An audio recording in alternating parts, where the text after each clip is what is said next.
Hey everybody, Josh at SILCA here. Today I want to talk about a real classic, now classic SILCA product, the Hirobel Frame Clamp.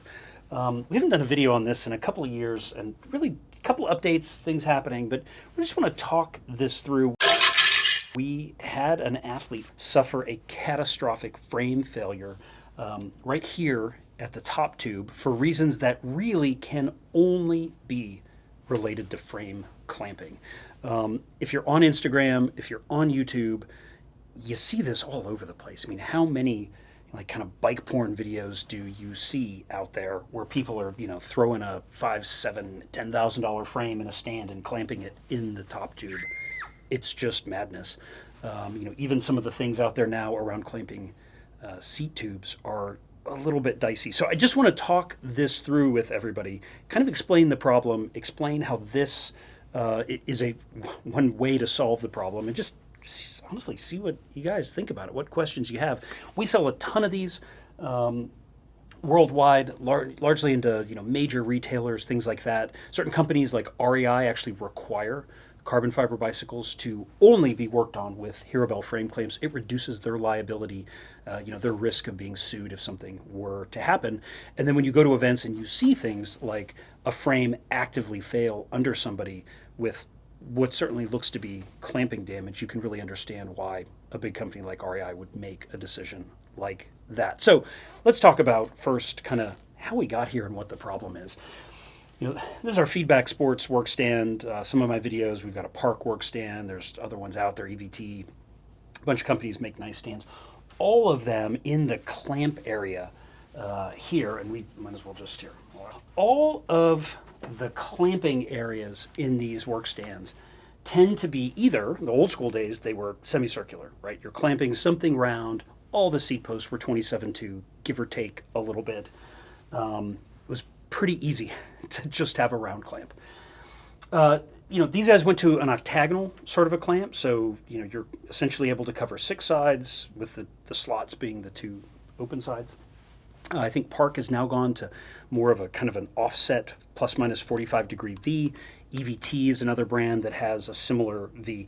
And what that's allowed them to do is cover a broader range of shapes, but you still struggle with one important thing that's a feature of pretty much every modern bicycle, is that other than the seat tube, and even some seat tubes, every other tube on the bike, almost guaranteed the top tube, is now tapered. And so not only are you not matching the shape with this clamp, but the tube is narrower to wider as it goes through the clamp. So all of those loads are being really concentrated on one end of the clamp or the other, depending on which side of the taper you are looking at. The other big thing that has happened as bikes have gotten lighter and lighter, you think of the old aluminum, the 500-600 gram Campagnolo aluminum seat post days.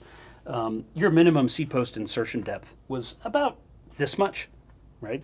And that could handle large torque loads.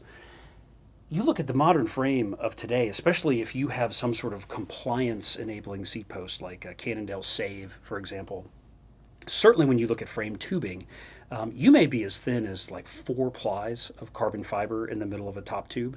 The plies stack thicker as you get into the joints of the frame, right, where you need more strength and more stiffness, but you can't clamp at the joints. So where you're clamping is typically pretty minimal, and the top tubes on modern bikes are the thinnest tubes in the entire bicycle because they're really doing relatively little. So never, ever, ever clamp a top tube. Even if it's round, you can damage it. But if you really think about, the shapes that you're dealing with, the tapers, the wall thicknesses, I think it becomes even more clear that it's probably not a good idea. Now, let's talk about clamping at the seat tube. People say, well, I'm going to rotate this way, do this, clamp on my seat tube. Well, if it's a round seat tube and it's consistent, you're probably okay with a clamp like this. You're probably okay with a Park style clamp that clamps this way and an EVT style clamp clamps in this orientation. If you have an aero post or similar, you cannot be clamping it on the sides. This clamps laterally. Those posts are designed to be clamped front to back, and so they are thickest. Let's pull it back in the stand. They are thickest and most able to handle that stress on their leading and trailing edges. Okay, so you see this clamps this way, fine for the 1.5 or maybe it's even 2 millimeter wall thickness of the Hirobel tube. Not fine for your top tube. Not fine for a seat tube that's an arrow shape. Not fine for an arrow seat post. You look at how this is clamped, it's clamped this way. All the material for handling clamping is leading and trailing edge. This clamps on the sides. Don't do it. They can and will crack. We see it with really shocking frequency. And if you talk to the bike makers, they hear this all the time, right? People calling, I need a warranty, my seat post broke. Well, that's a weird way for your seat post to break. It's a real problem. So I know people are going to fill the comments with, I've never heard of this, I've never seen it. It's because you don't work in a bike shop, you don't work with the bike manufacturers. We really see this stuff all the time.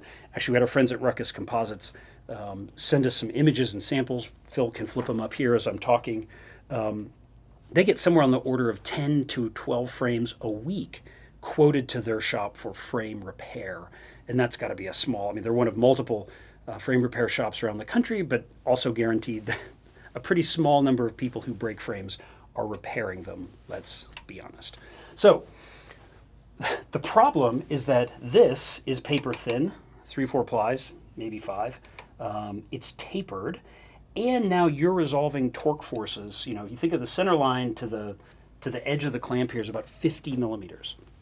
If I come out here and I'm taping the bars, I now have somewhere between a 10 and 20 to 1 leverage ratio over this clamp that those forces have to be resolved in the material here or in the material here.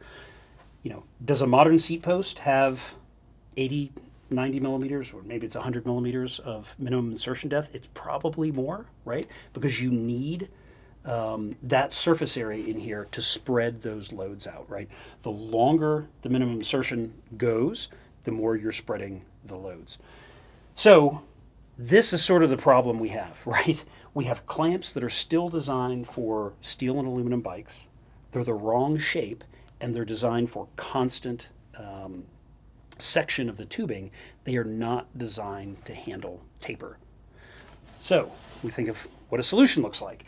We can make some sort of very complex articulating clamp that would still be putting load into parts of the frame that aren't meant to have any load. Or we can change the way we're trying to hold the bike and change the location of where we're holding the bike. So let's think through. Where is the maximum amount of material in the bike? It's in the joints.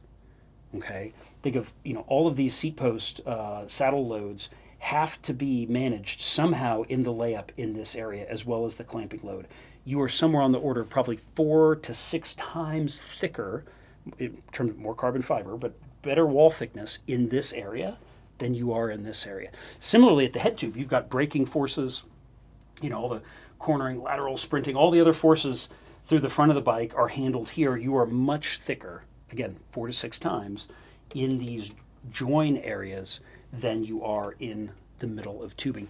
Similar thing with seat posts. You know, all of the seat posts anymore, they're really trying to engineer in some sort of comfort. And so not only do posts oftentimes, if not always, have minimum insertion, they also have maximum insertion, because once you get up into these higher areas in the post, they're designing in thinner walls to save weight, but also for compliance. And those areas cannot handle the compression forces of the seat post clamp, which tells you they also can't handle the compression forces of your work stand. Okay, so our problem is that we don't have a great consistent place to hold the bike. The places that we have easy access to are the thinnest walled areas of the bike. And so how are we going to solve that? Well, Hirobel, which was not my invention or my idea, but a guy named Brandon Hirakawa developed it, invented it, brought it to market, and we liked it so much we just bought it off of him as a concept. And we've refined it, tweaked it over the years, I think, to make it a little more stable, work a little bit better, a little easier to use, a little faster to load and unload. I know some people just like the speed of, you know, clamping it quick. You know, I hear that with bike shops all the time. Oh, it saves me so much time to just clamp it. Well, You know, the 3 seconds you save might cost you hours of paperwork if you clamp it and you crack it, not to mention the money involved. So it takes a few seconds extra to get the bike in, but let's look at exactly how it works and what it's doing. So, soft straps. You gotta loosen that guy off, and you can lift the frame right out. So essentially, you have these V-shaped cones here. They are rotatable to handle different geometries of tubing. So they're sort of V-shaped in one area. They've got cable reliefs in another area. They're kind of blocked out to handle more square or arrow-shaped tubing in other areas. So these can freely be rotated to match the shape of your frame. And then when you put the frame in, you expand this out to actually ideally pull a little bit of kind of tension all into the top tube and then tighten this guy down. It'll actually hold quite well before you even use the straps. And then we've got these soft, paint-friendly, flexible straps that go over the top and hold it down. I liken this to a shoe. And the thing to think about, you know, if I gave you a shoe that was 2 half-round clamshells and you had to clamp your foot in that, I don't think you'd do it because it would hurt. And you just think about the weird pressure and forces that would be put into your very tapered, very non-round foot if you had to clamp it into something round. So of course, the way shoes work, we have flexible straps typically coming over the top. These cones are actually soft. They're about a 70 durometer medical grade silicone, paint friendly, just pliable enough that the bike can really sink in. They've actually got a little bit of support structure on the inside under the silicone molding to give you a little bit of added rigidity. But this is really just a much, much friendlier, much more load spreading way to clamp the bike. And, you know, for the mechanics that say, oh, it takes too long to clamp, let's throw it up there. It's maybe an extra working in tight quarters so I can have my camera focus on, but there you go. It's maybe an extra 3 seconds. So there you go, the Hirobel Frame Clamp. Why do we make it? Because we don't want to see you on the side of the road with a broken top tube or a broken seat post. We don't want your bike shop to get sued because of a customer's bike failure in the field, which we see. We want to save you really the time, energy, and money, protect your investment. Also, your bike's not going to have the same value to you or to the person you're trying to sell it to if it's marked up in the top tube or even on the seat post. I know all of us old school guys were taught, you put a shop rag in there and clamp it, but let's be honest, that doesn't always do the job. So here we go. Why do we make it? To make your life hopefully a little bit easier, keep you a little bit safer, keep your bike in better working condition than it was before, and really to give you and your loved ones some peace of mind. Those failures, of course, never happen at opportune times, right? They never happen in the parking lot. They always happen when something serious is going on. You're sprinting, you're dropping into something, right, on your mountain bike. That's when things like your top tube let loose because they've got internal damage. So I think it also, again, just gives you a little bit of peace of mind. I'm sure there's questions. I'm sure there's going to be comments.